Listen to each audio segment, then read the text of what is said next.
Image copyright Getty Images. Sir Richard Branson says, despite a delay to Brexit, the UK is dangerously close to scale disaster.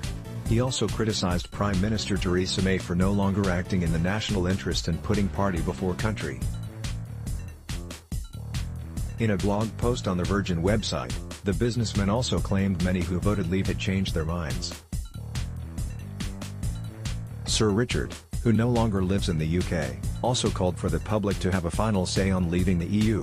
Delay timetable. Last week Theresa May was granted an extra 2 weeks to come up with a Brexit solution after talks with EU leaders. The UK's departure date had originally been set for 29th of March. If Mrs May can get her withdrawal deal through Parliament next week, that date will be pushed back to 22nd of May to give time to pass the necessary legislation. If the Prime Minister can't get the deal through, the UK will have to propose a way forward by 12th of April for EU leaders to consider. Major risk. Blue British Virgin Islands-based Sir Richard said, at this juncture, it seems implausible that another motion to vote on the withdrawal agreement would actually win majority parliamentary support.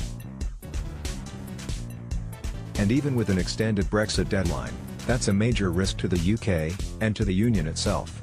This is a moment of profound national crisis for the UK.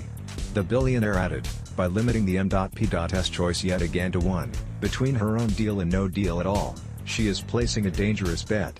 Assets moved. Sir Richard has been campaigning for the past 3 years against leaving the EU, frequently saying the move would be damaging to business. He is particularly concerned about the effects a hard Brexit could have on companies and the economy. Nearly 3 years after the 2016 referendum, that evidence tells us that few, if any, of the original assumptions about leaving the EU were correct, he said. Thousands of jobs in Britain have been lost already, with many more redundancies on the horizon as manufacturers react to the looming threat of tariffs and supply chain disruptions. More than £1 trillion in assets are being moved to Dublin, Frankfurt, Paris,